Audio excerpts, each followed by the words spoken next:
안녕하세요. 성공도시락입니다. 오늘 소개시켜드릴 책은 설득의 심리학입니다. 책을 읽어보셨더라도 이 영상을 시청해야 하고요. 안 들어보셨다면 더욱 시청해야 합니다. 왜냐고요? 책을 읽어보셨다고 해도 영업으로 상위 1% 달성한 저의 경험을 토대로 이 책에 대해 실전 증명을 해드릴 것이거든요. 책을 안 읽어보셨다면 이 영상을 시청하셔야 하는 이유가 한 가지 더 있습니다. 여러분들은 살아가며 가장 중요한 능력이 뭐라고 생각하시나요? 개발을 잘하는 것, 다양한 언어를 구사하는 것, 공부를 잘하는 것? 저는 만약 다시 태어나면서 딱 한 가지 능력을 신께서 주신다고 하면 설득을 잘하는 것을 고를 것 같습니다. 위의 능력들은 설득을 잘해서 사람을 얻을 수 있다면 간접적으로라도 가질 수 있거든요. 오늘은 그 역량을 키워줄 수 있는 책인 설득의 심리학을 소개시켜드리려 합니다. 구독자분들이 직장을 다니시던 의사시던 장사를 하고 계시던 상관없습니다. 직장인이라면 승진이 훨씬 빨라질 것이고 장사를 하고 있다면 매출이 증가하겠죠. 의사라면 환자분들이 당신에게 더욱더 고마워할 거예요. 연애에서도 마찬가지겠죠. 이 부분도 설득의 영역이거든요. 혹시 칠면조 이야기라고 알고 계신가요? 칠면조는 새끼가 칩칩 소리를 낼 때 새끼의 체온을 유지해주고 깨끗이 닦아주는 등 품에 안고 보호하는 행동들을 합니다. 새끼가 칩칩 소리를 내지 않는다면 어미는 새끼를 죽이거나 무시한다고 하죠. 동물 행동학자인 폭스는 여기서 한 가지 재밌는 실험을 하게 됩니다. 칠면조의 천적인 족제비를 박제시킨 것에 칩칩 소리가 나는 작은 녹음기를 넣은 것인데요. 어미 칠면조는 이 박제 족제비를 품에 안기까지 했다고 합니다. 천적임에도 불구하고 우호적인 반응을 한 것이죠. 그 후 녹음기를 끄자 곧바로 어미 칠면조는 박제된 족제비를 맹공격했다고 하죠. 신기하지 않나요? 고작 칩칩 소리를 내는 녹음기 하나만으로도 천적을 품어준다는 게요. 사실 평범한 어미 칠면조는 이 소리에만 반응해도 대부분 올바른 대처가 가능합니다. 어미 칠면조의 이런 반응이 어리석어 보이는 것은 직구준 과학자가 개입해 상황을 조작했기 때문입니다. 인간은 어떨까요? 인간도 선조로부터 내려온 자동적인 프로그래밍된 장치가 있습니다. 동물들과 유사한 사람의 자연 반응은 사회심리학자인 앨런 랭어 실험을 통하여 명확히 밝혀졌습니다. 이 두 가지의 자연 반응 중 한 가지를 알려드리겠는데요. 부탁을 할 때 이유를 밝히면 수락할 확률이 올라갑니다. 랭어는 도서관 복사기 앞에 줄 서 있는 학생들에게 말을 걸죠. 전자는 실례합니다. 제가 서류 5장이 있는데요. 복사기를 먼저 사용해도 될까요? 후자는 실례합니다. 제가 서류 5장이 있는데요. 복사기를 먼저 사용해도 될까요? 제가 지금 정말 바빠서요. 재밌는 것은 전자의 경우 60%가 승낙했지만 후자인 경우 94%까지 승낙 확률이 올라간 것입니다. 겨우 한 문장 붙인 것만으로도 34%의 확률이 증가한 거죠. 놀랍지 않나요? 며칠 전에 이런 일이 있었습니다. 지인과 식당에서 고기를 먹고 있었는데 고등학생으로 보이는 학생이 식당으로 들어와서 저에게 팔찌를 판매하더라고요. 그 친구는 이렇게 말했습니다. 이 팔찌 좀 사주세요. 여기서 제가 좀 수정해 보도록 할게요. 이 팔찌 좀 사주세요. 제가 학비를 벌어야 해서요. 구독자 여러분들은 뭐라고 이야기하는 사람에게 물건을 구매할 것 같나요? 여기서 10초 정도 드릴 테니까 스스로 한번 예시를 만들어 보시는 것을 추천드립니다. 물론 무조건 성공한다는 뜻이 아니라는 거 아시죠? 다만 우리가 집중해야 할 것은 확률입니다. 이미 연구 사례로도 증명이 되었거든요. 우리가 학습해온 버튼 중 싼 게 비지떡이다 라는 말이 있습니다. 비싸면 좋은 것이라는 인식이 우리의 무의식 속에 박혀있죠. 장례식장으로 예를 한번 들어볼게요. A 장례식장 6호람이 18,000원이고 B 장례식장 6호람은 45만원입니다. 어떤 6호람의 고인을 모시고 싶나요? 버튼을 누르면 작동한다는 것을 아는 저도 B를 구매하고 싶네요.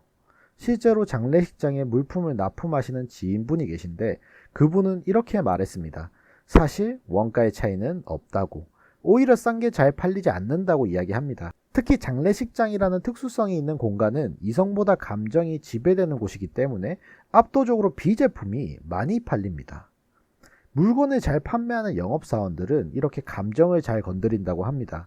물건을 팔 때 만약 영업사원이 원가의 차이는 별로 없어요. A를 구매하는 게 더 합리적일 것입니다. 라고 이야기한데도 반값만 살 뿐 그 설득은 귀에 들어오지 않을 거예요. 거기서 한마디 더 하면 됩니다. 고인 마지막 가시는 길에 좋은 걸로 해드립시다. 라고요. 우리가 일상에서 만나는 모든 사람이나 사건, 상황, 모든 측면을 인식하는 것은 불가능에 가까워요. 시간도 에너지도 능력도 부족하죠. 따라서 우리는 고정관념이나 경험, 법칙 등 대상을 분류하고 특별한 사고 과정 없이 자동적으로 반응하곤 합니다. 이런 것을 전문용어로 휴리스틱스라고 이야기하죠. 가령 우리의 고정관념이란 비싼 것을 좋은 것이라고 인식하거나 전문가의 말은 모두 진실이라고 생각하는 것입니다. 가장 흔히 보이는 예시인 보이스피싱을 예로 들어볼게요. 보이스피싱의 경우에도 왜 검사를 사칭할까요? 이미 많은 뉴스와 유튜브에서 검사를 사칭한 보이스피싱에 조심하라는 이야기를 해봤죠. 심지어 은행 ATM기에도 써 있습니다. 그런데도 아직까지 이런 보이스피싱이 성행하는 이유가 뭘까요? 전문가의 말은 진실이라는 이 작동 버튼이 적용되었기 때문이라고 생각합니다. 물론 우리에게도 최소한의 안전장치는 존재하는데요. 통제 반응이라는 겁니다. 대부분 자신과 관련 없는 사건에 대해서는 전문가의 말을 사실로 받아들이지만 자신과 관련된 사건에 관해서는 최소한의 안전장치인 통제 반응이 작동한다는 것입니다. 그래서 실제로 검사가 맞는지 확인을 하죠. 돈을 보내라고 하면 대부분 실제로 검찰청에 물어보려고 할 것입니다. 주짓수의 기술, 대조 원칙. 두 개의 대상을 차례로 제시했을 때 느껴지는 게 달라진다는 원칙이죠. 두 번째로 보여주는 대상이 처음 보여준 대상과 차이가 심할 경우 그 차이가 실제보다 더 크게 다가온다는 것입니다. 로버트 차이디니는 설득의 심리학을 쓰기 위해 부동산 회사에 위장 취업을 했다 했는데요. 부동산 회사에는 영업을 잘하기로 소문난 필이라는 직원이 있었는데 필은 집을 보여줄 때 항상 형편없는 집부터 먼저 보여줬다고 합니다. 그 후로는 괜찮은 집을 보여줬다고 하고요. 흉물스러운 집을 한두 채 보고 나면 평범한 집도 훌륭해 보인다고요. 자동차 판매원들도 이 대조 원칙을 잘 이용한다고 하죠. 가격이 비싼 자동차를 판매할 때 옵션이 굉장히 싸게끔 느껴지게 한다고 합니다. 항상 차보다 옵션 이야기를 먼저 하는 영업사원은 하수겠죠. 80만원짜리 옵션을 듣다가 자동차 값 4천만원을 들으면 훨씬 더 크게 느껴지니까요.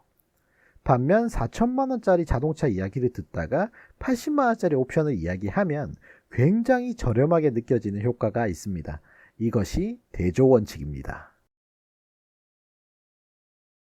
상호성의 법칙 파트 1. 받은 만큼 되돌려줘야 한다. 우리는 모두 어린 시절부터 상호성의 원칙을 지키도록 교육받았으며 이를 어길 경우 사회적 제재와 비난을 받는다는 사실을 잘 알고 있습니다.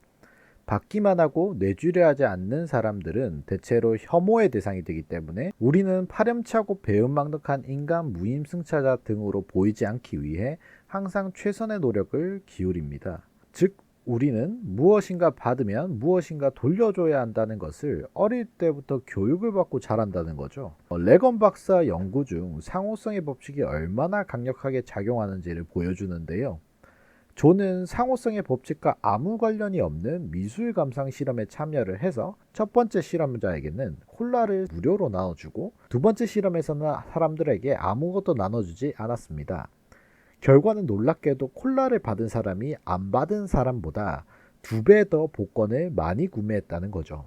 그런데 여기서 신기한 사실이 한 가지 더 있습니다. 레건은 호감이 승낙에 미치는 영향에도 연구를 진행했는데요. 사실 이것은 당연히 호감 가는 사람이 물건을 더 많이 사준다는 결론이 났습니다. 재밌는 건 뭔지 아세요? 조에게 콜라를 받은 피험자의 경우 호감도와 승낙 사이의 정비례 관계가 완전히 사라졌다는 거예요. 일단 조가 좋던 싫던 상관없이 조에게 보답을 해야 하는 의무감을 느꼈고 실제로 보답했다는 거죠. 이렇듯 상호성의 법칙은 굉장히 강력하게 작용한다는 겁니다. 평소라면 승낙 여부에 영향을 미쳤을 상대에 대한 호감이라는 요인마저 압도해버렸다고 하죠. 로버트 차이디니는 상호성의 법칙이 얼마나 강력한지의 한 가지 사례를 더 들어주는데요. 하루는 비행기를 타고 가는데 통로 쪽에 앉게 됐다고 합니다. 그런데 창가 쪽 좌석을 배정받은 사람이 통로 쪽 좌석에 앉고 싶어 했다고 해요. 그래서 자리를 바꿔줬다고 합니다. 통로 쪽에 앉게 된 사람은 가운데 사람과 정치적 견해 취미까지 같았고 둘은 금세 친구가 됐다고 하죠. 5시간이나 수다를 떨면서 갔다고 합니다. 그런데 재밌는 건 뭔지 아세요? 자리를 바꿔줬던 호의 때문에 통로 쪽에 앉은 사람이 땅콩, 껌, 신문과 같은 것들을 전달해줘야 할 때 그렇게 잘 맞은 가운데 사람보다 창가 쪽으로 자리를 바꿔준 로버트 차이디니 교수를 더 챙겼다고 합니다. 중요한 건 정치적 견해, 취미, 관심사를 모두 뛰어넘었다는 거죠. 상대방에게 상호성의 의무에서 벗어나게 해서는 안 됩니다. 예를 들어 이렇게 얘기할 수 있겠죠. 대단한 일도 아닌걸요. 괴념치 마세요. 이런 식으로 하지 마시고 입장이 바뀌었다면 당신도 제게 똑같이 해주었을 거예요. 라는 말로 보답에 대한 의무감을 남겨놓으라고 권하고 싶다고 책에서 이야기하네요. 맥도날드 실험에서도 굉장히 신기한데요. 맥도날드 매장에서 한 매장은 고객이 물건을 구매하고 떠날 때 풍선을 주었고 한 매장에서는 고객이 구매하기 전에 풍선을 주었다고 합니다. 풍선을 먼저 줬을 때 25%의 구매 금액이 증가했다고 해요. 풍선 원가를 고려해 봤을 때는 25% 매출 증가는 굉장히 높은 수준입니다. 또 사탕 가게 실험이 있는데요. 사탕 가게에서 무료 사탕을 먼저 준다고 하면 연구 결과 42%의 매출이 증가를 했다고 합니다. 하지만 여기서 상호성의 법칙을 강력하게 작용시키려면 욕구에 맞는 선물을 하는 것이 더 확률을 올려준다고 합니다. 예를 들어 음식점을 찾는 손님에게 열쇠고리를 주는 실험을 한 결과 12%의 매출이 늘어났고 요구르트를 주는 순간 24%의 매출이 늘어났다고 하죠. 적어도 이 영상을 보는 구독자분들은 기억하세요. 부채의식을 남겨둘 것, 아까워하지 말고 먼저 줄 것. 설득의 심리학은 좀 더 자세히 다루고 싶어서 3부로 제작될 것 같아요. 다음 영상에서 뵙도록 하겠습니다. 구독과 좋아요, 알림 설정은 채널 주인장에게 힘이 됩니다. 영상 만드는데 3일 걸렸고요. 구독 정도는 해주시겠죠? 좋은 정보로 찾아뵙겠습니다. 상호성의 법칙 쓱.